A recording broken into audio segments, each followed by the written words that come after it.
നൂറ്റാണ്ടുകൾക്ക് മുൻപ് ചാത്തന്നൂർ എന്ന രാജ്യത്തെ ഇരുൾ വിഴുങ്ങിയ കാലം. അധികാരമോഹിയായ ഒരു രാജാവ് പ്രപഞ്ചത്തെ തൻ്റെ കാൽക്കീഴിലാക്കാൻ ഒരു നിഗൂഢയാഗത്തിന് തുടക്കമിട്ടു. കാലബലി. ഒരേ നക്ഷത്രത്തിൽ പിറന്ന 390 മനുഷ്യർ ബലിക്കല്ലിൽ വീഴണം.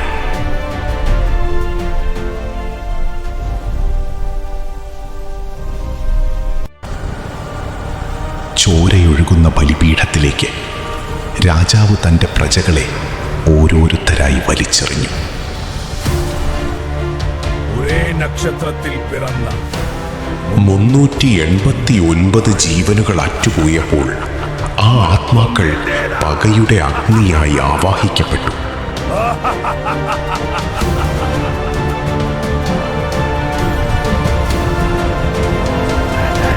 അവർ ചാത്തന്മാരായി മാറി.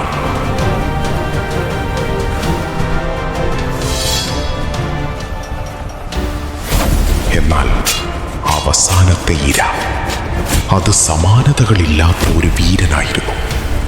രാജാവിൻ്റെ പടനായകൻ, ജനങ്ങളുടെ പ്രിയപ്പെട്ടവൻ, ശങ്കരനാരായണൻ.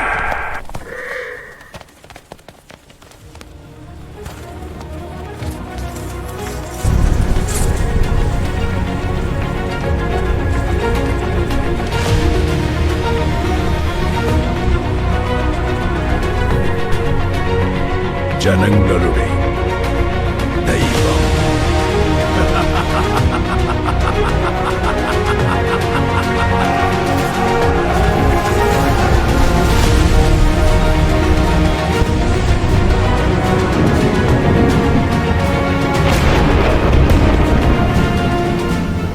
ശങ്കരനാരായണന്റെ മുന്നിൽ യാഗാഗ്നി തോറ്റുപോയി. യാഗം അപൂർണമായി. വിനാശകാരിയായ മന്ത്രശക്തി തിരിച്ചടിച്ച് രാജാവ് കൊല്ലപ്പെട്ടു.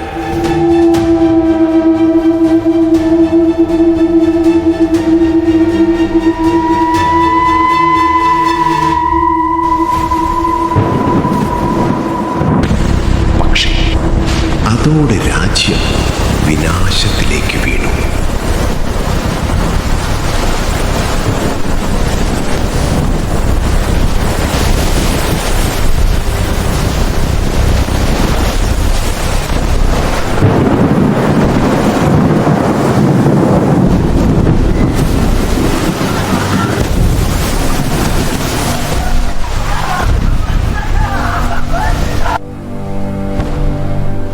രാജ്യത്തെ വേട്ടയാടിക്കൊണ്ടിരുന്ന തുടർച്ചയായ ദുരന്തങ്ങൾക്ക് കാരണം കണ്ടുപിടിക്കാൻ മാന്ത്രിക വിദ്യയിലും തന്ത്രശാസ്ത്രത്തിലും അദ്വിതീയനായിരുന്ന വിഷ്ണു ശർമ്മൻ എന്ന തന്ത്രി ഒടുവിൽ കൊട്ടാരത്തിൽ ഒരു അഷ്ടമംഗല്യ പ്രശ്നം നടത്തി. പ്രശ്നചിന്തയിൽ തെളിഞ്ഞത് 389 ചാത്തന്മാരുടെ പകയായിരുന്നു.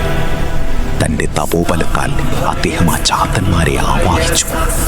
എന്നാൽ ശങ്കരനാരായണനെ ആ കല്ലിൽ തളയ്ക്കാൻ അദ്ദേഹത്തിനായില്ല.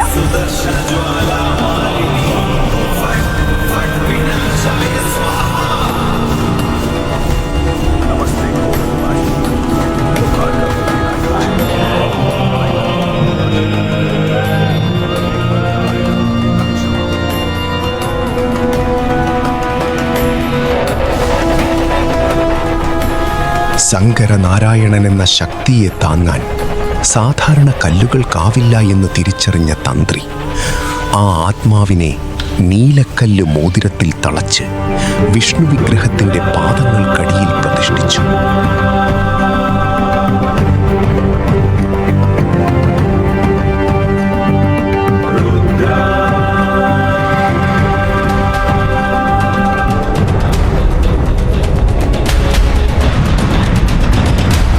നൂറ്റാണ്ടുകൾക്ക് ശേഷം മനുഷ്യൻ ശാസ്ത്രത്തെ ദൈവമാക്കി. ലോജോസ് ടവർ എന്ന അത്യാധുനിക ഗവേഷണ കേന്ദ്രം കത്തിയമർന്നപ്പോൾ പുറത്തു വന്നത് വെറുമൊരു ചിപ്പല്ല, മനുഷ്യരാശിയുടെ അന്ത്യം കുറിക്കാനുള്ള വൈറസായിരുന്നു.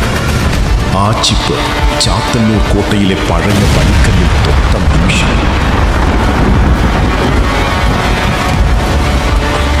മന്ത്രവാദവും ഡിജിറ്റൽ ലോകവും കൈകോർത്തു. 389 ചാത്തന്മാർ ഡിജിറ്റൽ രൂപം കൊണ്ട് പുറത്തു വന്നു. അവർക്കൊരൊറ്റ ലക്ഷ്യമേയുള്ളൂ,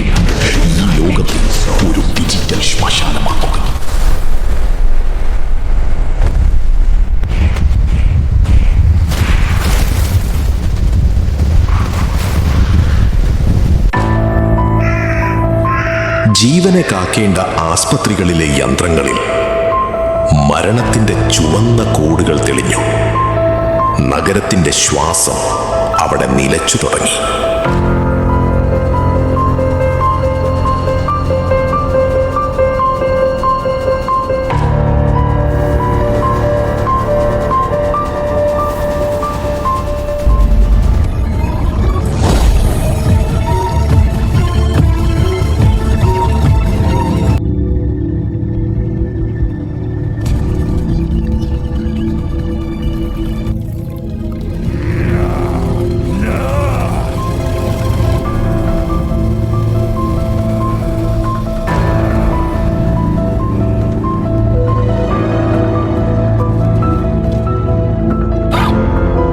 കരിങ്കാക്കകളുടെ രൂപത്തിൽ അവർ ആകാശത്ത് മഹാമാരിയായി പെയ്തിറങ്ങി. ഭീമൻ വിമാനങ്ങളുടെ ചിറകുകൾ റൺവേകളിൽ ഒടിഞ്ഞു വീണു.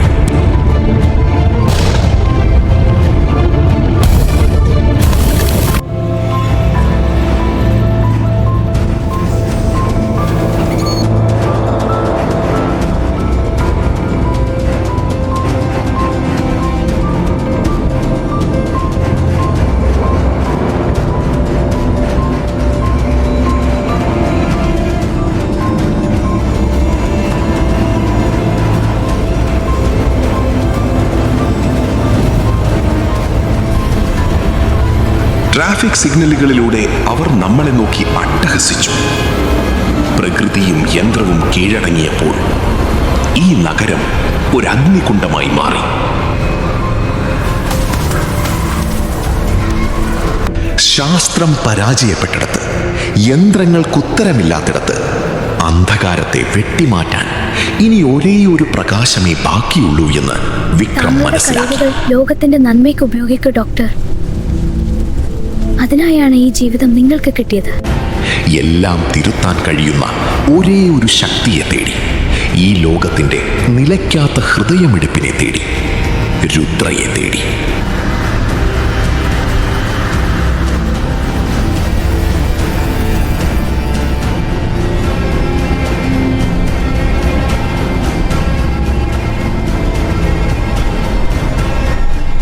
വിക്രം, നീ നിർമ്മിച്ച പ്രോട്ടോകോൾ നീ തന്നെ ലംഘിക്കുന്നു.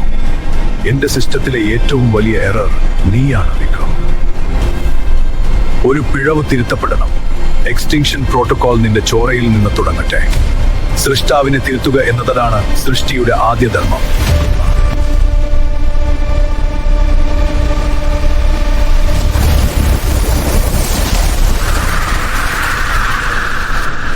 ഞാൻ നിന്നെ തേടി വന്നതാണ് രുദ്ര. ഇത് ഞാൻ ഉണ്ടാക്കിയ വൈറസല്ല. ഇത് പഴയ ചാത്തന്മാരുടെ പകയാണ്. ഇത് നിനക്കുള്ള ആയുധമാണ്. ഞാൻ നിർമ്മിച്ച വിഷത്തിന്റെ മറുമരുന്ന്. പക്ഷെ ചാത്തൻ, അതിനെ തകർക്കാൻ നിനക്ക് മാത്രമേ കഴിയൂ.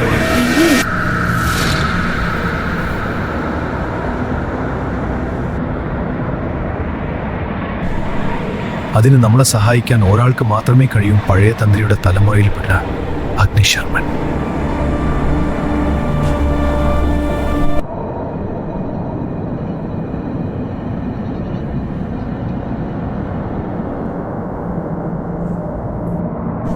ഇതിനെ തടയാൻ നമ്മുടെ തന്ത്രങ്ങൾ മാത്രം പോരാ Rudra.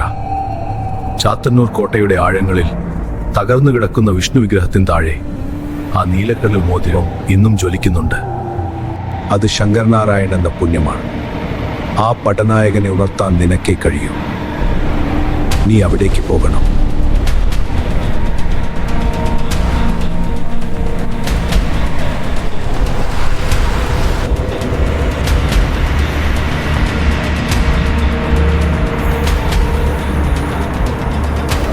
Target located. Blue sapphire detected below the pedestal.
Logos.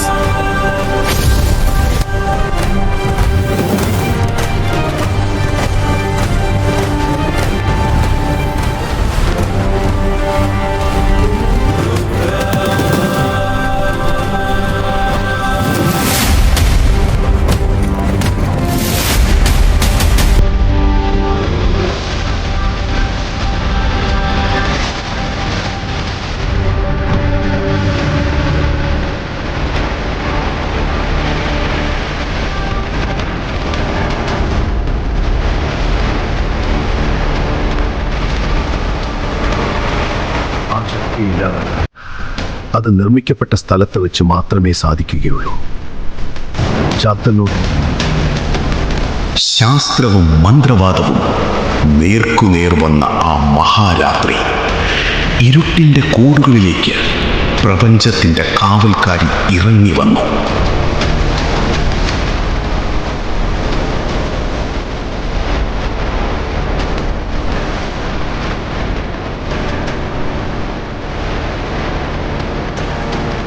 നഗരത്തെ വിഴുങ്ങിയ ആയിരക്കണക്കിന് ഡിജിറ്റൽ ചാത്തന്മാർ അവൾക്ക് നേരെ പാഞ്ഞടുത്തു. പക്ഷേ വാളുകൾ കൊണ്ടോ കൂടുകൾ കൊണ്ടോ ആ നൂറ്റാണ്ടുകളുടെ പകയെ തോൽപ്പിക്കാൻ കഴിയില്ലെന്ന് അവൾക്കറിയാമായിരുന്നു.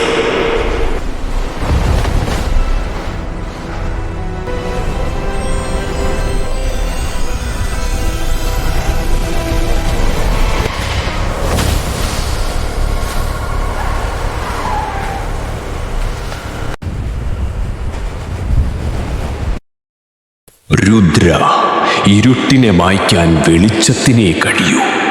നൂറ്റാണ്ടുകളായുള്ള ഇവരുടെ വേദനയ്ക്ക് ഇന്ന് അവസാനമുണ്ടാകണം. അവർ കാത്തിരിക്കുന്നത് മോക്ഷത്തിനാണ്. നിന്റെ ഉള്ളിലെ പുണ്യത്തിൻ്റെ പ്രകാശം അവർക്ക് നൽകുക. അന്ധകാരത്തെ ഭേദിച്ച് അവൾക്ക് ചുറ്റും ആ സ്വർണ്ണ പ്രകാശം ജ്വലിച്ചു. ഇരുമ്പിനെയും ഇരുട്ടിനെയും കീറി മുറിച്ച് അവളുടെ വെളിച്ചം അവരിലേക്ക് പടർന്നു. അഹങ്കാരത്തിന്റെ അവസാന ആയുധമായി ലോജോസ് ഒരു ഭീമൻ കരിങ്കാക്കയായി അവൾക്ക് നേരെ പാഞ്ഞടുത്തു. പക്ഷേ ഇരുട്ടിനൊരിക്കലും വെളിച്ചത്തെ വിഴുങ്ങാൻ കഴിയില്ലല്ലോ. അവളിൽ നിന്നുയർന്ന ആ സുവർണ ജ്വാലയിൽ ശാസ്ത്രത്തിന്റെ ഏറ്റവും വലിയ അഹങ്കാരം ഒരു പിടി ചാരമായി എരിഞ്ഞടങ്ങി.